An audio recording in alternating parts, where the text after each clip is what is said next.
नमस्कार, वंदे मातरम। दोस्तों, मेरे हाथ में भारत सरकार की तरफ से पेंशन मंत्रालय की तरफ से मुझे 8वें पे कमीशन से जुड़ा हुआ आरटीआई का एक जवाब आया है। वो जवाब है मेरे हाथ में, ये है दोस्तों, जिसमें 8वें पे कमीशन की गाड़ी अभी कहां तक पहुंची है उसका खुलासा हो रहा है। बड़ा खुलासा हो रहा है, पेंशन मंत्रालय ने दिया है जवाब। जी हां दोस्तों, इसको आगे बताऊंगा, समझाऊंगा कि इसमें क्या जवाब दिया गया है मुझे। 8वां पे कमीशन चलते चलते अभी कहां तक पहुंचा है उसके बारे में जानकारी हासिल करेंगे। इसके साथ ही साथ दोस्तों, 8वें पे कमीशन में जो देरी हो रही है उसके प्रमुख कारणों के बारे में भी हम चर्चा करेंगे। और साथ ही साथ, जब भी देश में कोई विपत्ति आती है, जब भी देश को मुश्किलों का सामना करना पड़ता है, तो ऐसे में जब जनता का साथ सरकार को चाहिए होता है तो पूर्व सैनिक या सैनिक ही होते हैं जो सबसे आगे खड़े होते हैं। सबसे पहले पूर्व सैनिक या सैनिक ही सरकार की मदद करते हैं, देश की मदद करते हैं। ऐसे समय में सभी को एकत्रित होकर के देश की मदद करनी चाहिए, जिसकी शुरुआत पूर्व सैनिकों ने अपने आर्मी चीफ को एक लेटर लिख के कर दिए। दोस्तों, बेहद महत्वपूर्ण मामला है। चलिए, इन्हीं विषयों को लेकर आगे बढ़ेंगे आज के इस वीडियो में।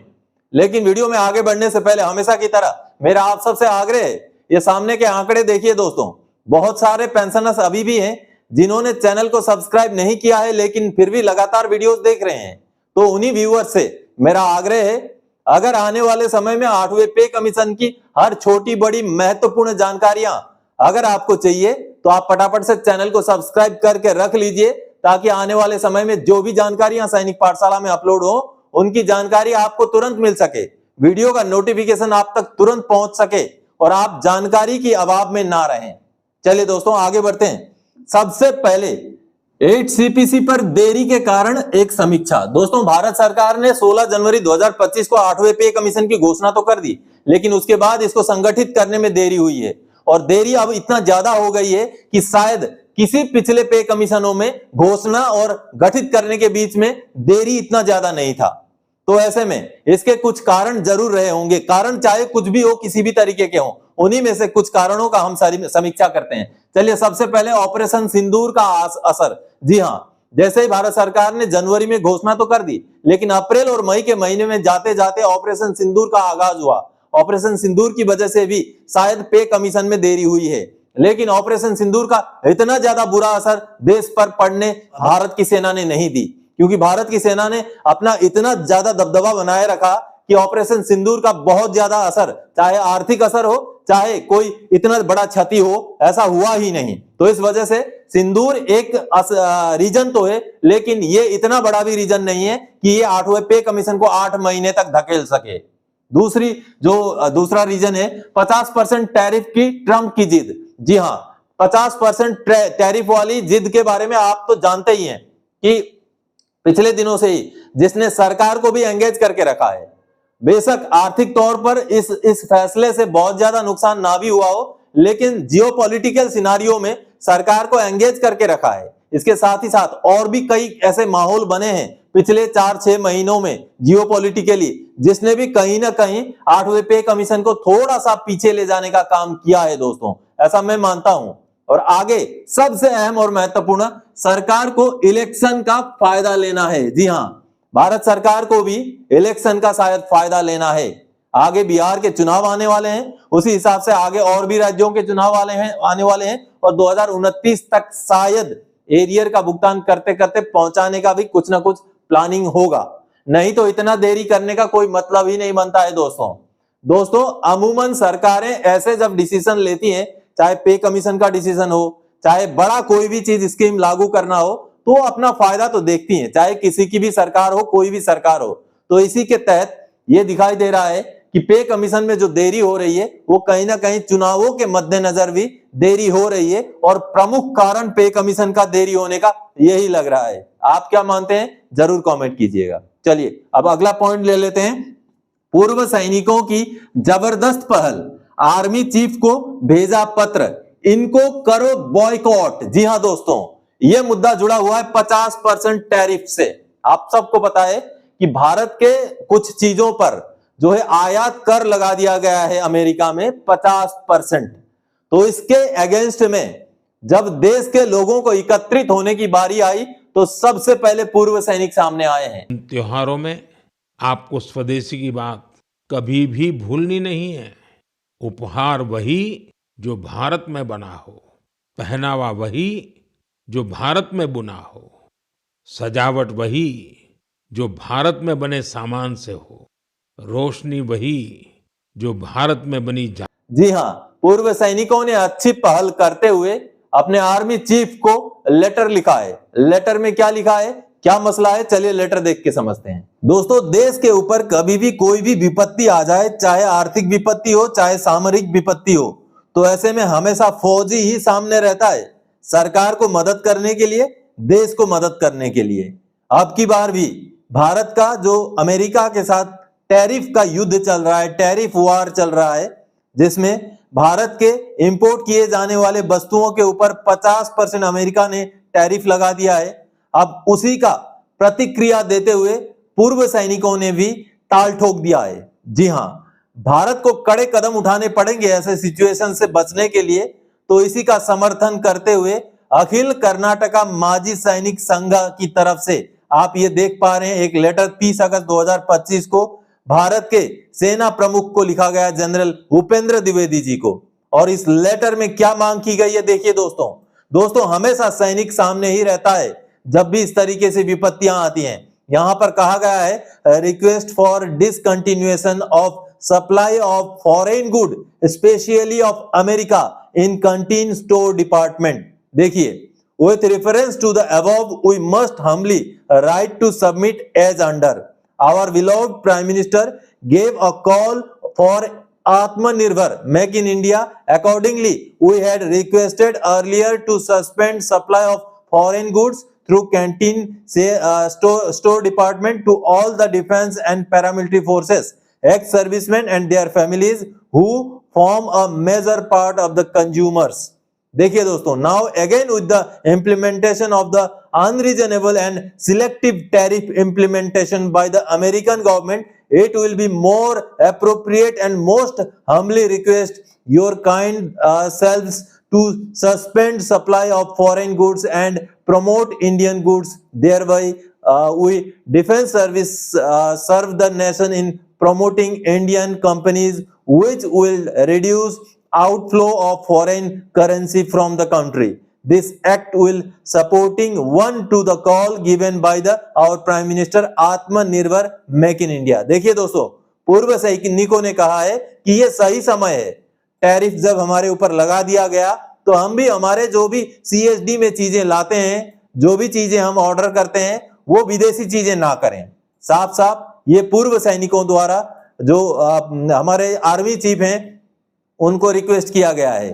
पूर्व सैनिक या सैनिक होने के नाते कम से कम हम अपने CSD में जो विदेशी वस्तुएं हैं उनको ना ला करके इसकी शुरुआत तो कर ही सकते हैं। पूर्व सैनिकों ने यह मांग की है कि विदेशी वस्तुओं को CSD में जगह ना दी जाए, जिससे मेक इन इंडिया को प्रमोट किया जाए, देश की ही चीजें CSD में बेची जाएं ताकि देश ही प्रगतिशील बने। चलिए अब आगे जानकारी देता हूं। RTI से बड़ा खुलासा हुआ है। जी हां, मैंने RTI डाला था 8वें पे कमीशन को लेकर के। दोस्तों, 8वें पे कमीशन से जुड़ी हुई हर छोटी बड़ी जानकारियां मैं निकाल के आप तक पहुंचाने की कोशिश करता रहता हूं।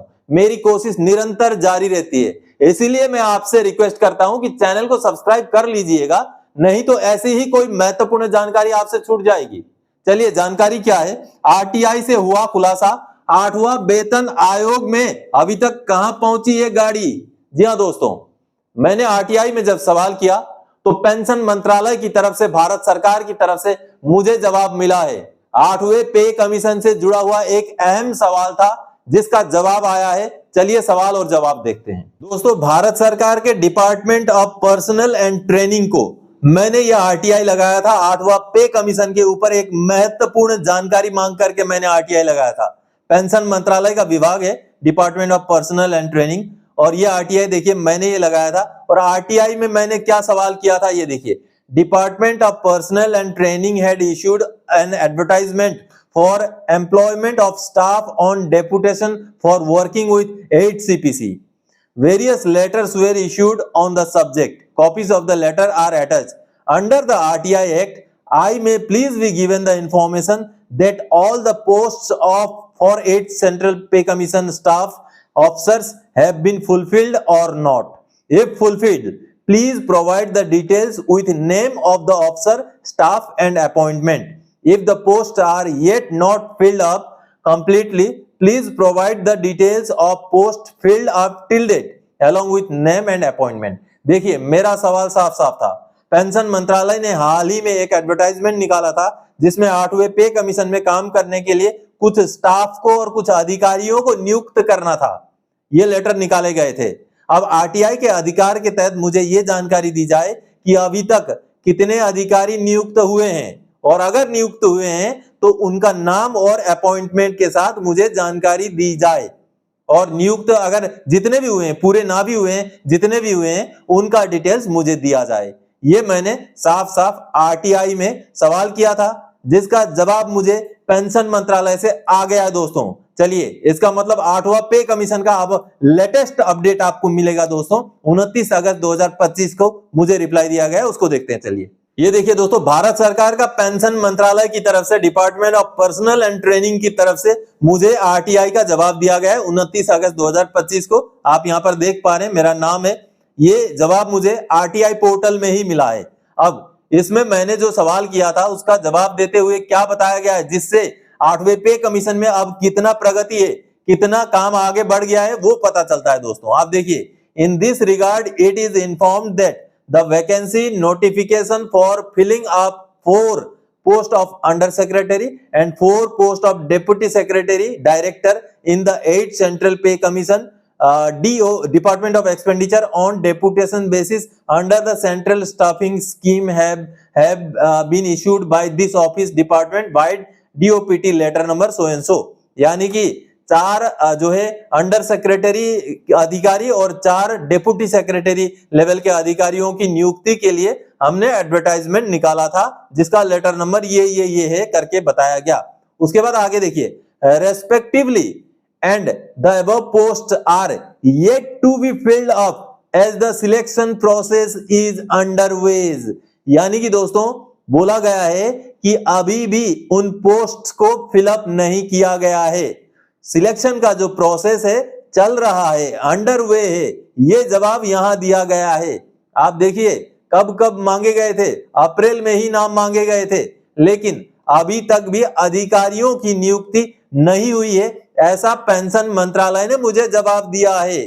आप देखिए, if you are not satisfied with the reply you may prefer an appeal as per the under section. मतलब आप अगर इस रिप्लाई से, इस जवाब से अगर संतुष्ट नहीं है तो आप अपील दायर कर सकते हैं। ये जवाब इसमें दिया गया है। और देखिए, अंडर सेक्रेटरी लेवल के जो भारत सरकार के अधिकारी हैं उन्होंने सिग्नेचर करके 29 अगस्त को ये जवाब मुझे दिया है। इतना अहम मुद्दा है, महत्वपूर्ण मुद्दा है, अधिकारियों का नियुक्ति का मुद्दा है जो अभी प्रोसेस में है, अभी खत्म नहीं हुआ है। नियुक्तियां खत्म नहीं हुई हैं, अधिकारियों की नियुक्ति भी नहीं हुई है। तो इससे यही पता चलता है, चाहे कारण जो भी हो, देरी होना तय है, आगे और भी देरी होना तय है क्योंकि अभी तक अधिकारी ही नियुक्त नहीं हुए हैं दोस्तों। और टर्म्स ऑफ रेफरेंसेस भी शायद अभी तक सभी से आए ही नहीं हैं। तो कहीं ना कहीं हमें इंतजार तो करना पड़ेगा, लेकिन 8वें पे कमीशन से सरकार मुंह नहीं मोड़ सकती। डिक्लेरेशन हुआ है तो लाना तो पड़ेगा, लेकिन शायद अपना ये वाला फायदा देखते हुए ही सरकार 8वें पे कमीशन को लाएगी। तो दोस्तों आज के इस वीडियो में इन्हीं जानकारियों के साथ आया था। आगे और कोई जानकारी दायक आपसे सरोकार रखने वाला विषय लेके मैं फिर से हाजिर हो जाऊंगा। तब तक के लिए जय हिंद दोस्तों।